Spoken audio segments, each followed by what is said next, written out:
Desire Tarigan mengungkapkan dapur yang kerap digunakannya kini disegel setelah ia mengaku diusir paksa oleh suaminya, Hotma Sitompul.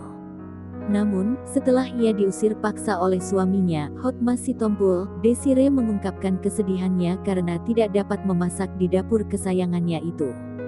Sebuah karyanya yang selalu dibuatnya melalui makanan itu, kini tak bisa ia lakukan kembali.